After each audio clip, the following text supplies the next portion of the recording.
ke cikin sarakuna. Sai waziri ya ce, to mai martaba, ka ji halin da ake ciki dai a yanzu. Sarki Abdullah ya miƙe ya ce, da ikon Allah sai mun kawo ƙarshen su.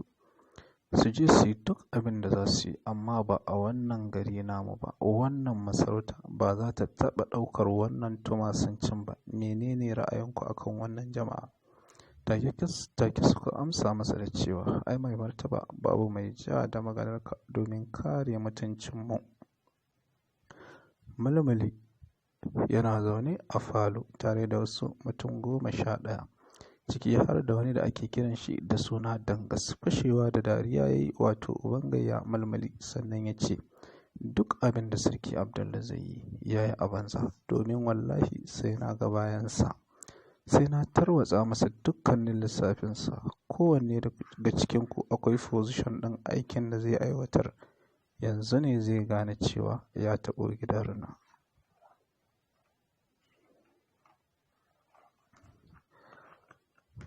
Matar sarki Abdullah, wato Gimbiya Kausar, tana kwance kan gado tana bacci da daddare. Shi ko mai martaba yana ta kai komo. Kwatsam sai ta farka ta iske shi cikin wannan yanayi. Ta ce, lafiya kuwa mai martaba, har yanzu baka kwanta ka yi bacci ba, gashi har karfe 11 ta wuce. Sai sarki Abdullah ya ce, ban ga ta zama ba balle kwanciya har na yi bacci. Kausar ta ce, mai martaba, ba wata ni'ima da Allah bai maka ba. Kuɗi, mulki, 'ya'ya, to me zai sa ka tashi hankalinka mai martaba har ka gagara bacci? Sai ya ce, shirin da ake ƙulla min da kuma wannan gari Kausar ya wuce duk yadda kike tsammani. Neman rayuwata ake. Razana ta yi tana faɗin, subhanallahi, inna lillahi wa inna ilaihi raji'un. Mulmuli yana waya da Dangas yana cewa, ka sani Dangas, ba na buƙatar a sami damuwa. Ka tabbata kun saka bom ɗin a cikin fada, ta yanda idan bom ɗin ya tashi ko barbaɗin sarki Abdullah ba za a gani ba. Mulmuli yana zaune a falon gidan Hajiya Indo, wato mahaifiyarsa, misalin 10:30 na dare.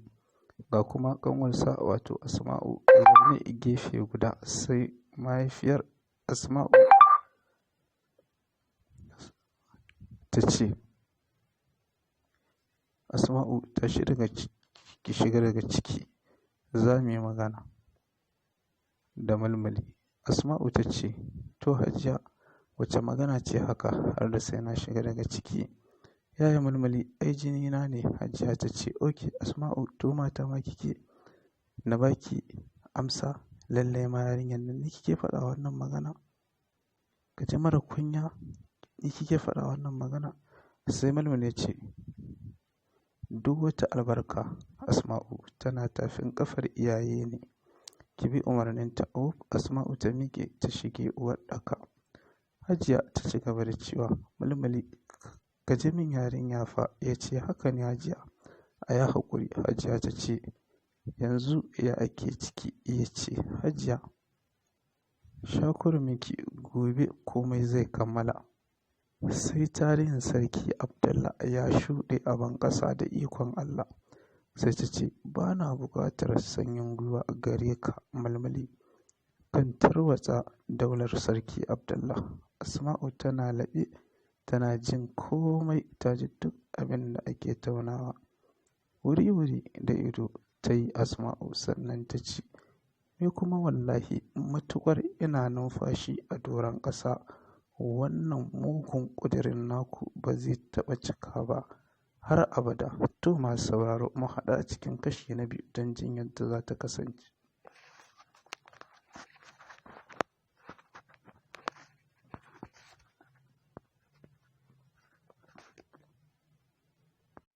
Basarake, kashi na farko. Bismillahirrahmanirrahim, da sunan Allah mai rahama.